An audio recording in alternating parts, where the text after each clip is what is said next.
So magandang araw mga boss. Ngayong araw to ay pag-usapan natin kung magkano nga ba ang nagastos ko sa pagpagawa ng bahay na may sukat na 30 square meter. So itong nakita yung resibo, yan yung sa bubong ko. So yung 10K na yan, yan yung sa bubong. So rib type brown. So bali yung nagastos ko is 10. Meron ding gutter, yung Spanish gutter at saka yung gutter flashing at saka metal fascia. So next ay pag-usapan natin yung kabuuan niya mula sa pundasyon hanggang sa bubong. So sa hollow block, cement, sand, yung graba, yung bato, reinforcement bar ay umabot ito ng 40,000. So mula yan sa pundasyon hanggang matapos yung haligi at saka mga pile. So next is yung sanitary pipes natin, PPR, number 2 ang PVC, number 4 ang PVC ay umabot ito ng 4,000 mga boss. Next is yung trusses natin mga boss. So zipper lens, angle bars, welding rod. So umabot ito ng 8,000 mga boss. So bali half price lang kasi yung design ng ating bubong kaya konti lang. So sa metal fascia, flashing gutter at gutters, rib type na bubong. So yan yung nakita nyo una kong pinakita ng video. So umabot ito ng 15,000 mga boss. So next is yung sa electrical wiring natin. So gamit tayo ng 1/2 na PVC, junction box, utility box, panel box, unbreaker, stranded wire, number 12 and 10. Umabot ito ng 10,000 mga boss. So bali lahat na yan. So next is yung tiles natin, yung sa kitchen tiles at saka yung sa CR na tiles, faucet, ang toilet bowl. So umabot ito ng 16,000 mga boss. So next is yung sa main door natin, CR door at saka yung sa room door. So 5,500 lang ito mga boss. So next is yung sa kisame. So 1x2 na germelina wood screw, 1/2 na marine plywood. So umabot ito ng 10,500. Next is yung sa bintana, 2x3 na mahogany screw, jealousy glass. So umabot ito ng 5,000. So lahat na yan tatlong bintana kasi. Next is yung ginawa nating sleeve. So 3/4 na marine plywood, wood screw, paint. So umabot ito ng 5,000. So yan yung sa material cost. So dito naman tayo sa labor at saka panday. So sa isang panday 500 yung araw natin. At isang labor, 300 yung araw. So, 500 times 30 equals 15,000 yung panday.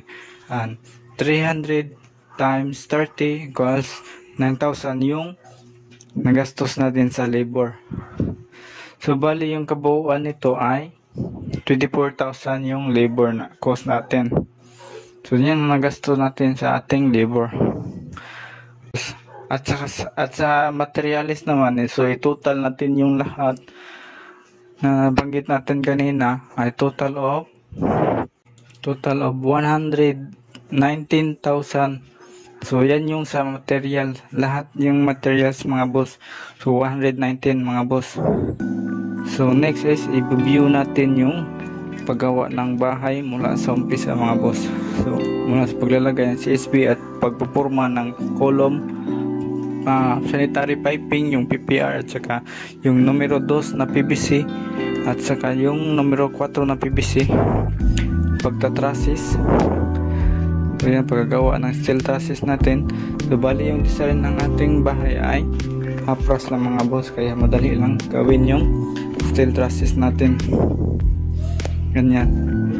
So bali next is yung fascia board, fascia frame, paglalagay ng metal fascia. So ganyan. At paglalagay ng bubong, so rib type yung gamit ating bubong. Bali 210 per square meter nito mga boss. Bintahan kasi nito ay per meter. So next is yung sa electrical natin. So ganyan. So gumamit tayo ng elbow. Ganyan.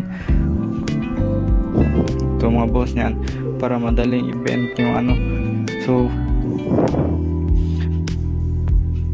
yung iba pwede naman din. So yung ginamit natin elbow at saka yung torch.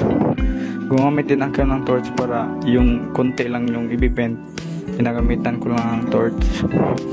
Tsaka yung main breaker natin, yan yun. So nakita yung gasto niya kanina.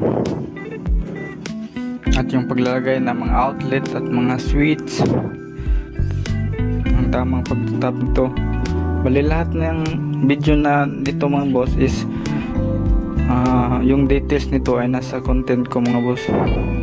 So may kabuuang video ito kung paano ito winiringan. So hanapin nyo lang mga boss sa video ko. So pagpa-flooring nito mga boss, yan, kung ano ang tamang pagpa-flooring, paglalagay ng mga tiles, yung tamang tiles para sa ating mga kitchen at saka yung sa ating mga CR. Yan, paglalagay ng tiles sa wall. At pag ceramic yung tiles mo mga boss, dapat ibabad ito sa tubig. Kung porcelain naman mga boss, is no need na itong ibabad sa tubig. Basahin nyo lang ng konti, pwede na yung ilagay. So paglalagay ng kisame mga boss, yung gamit ng, hindi gumagamit ng pako mga boss.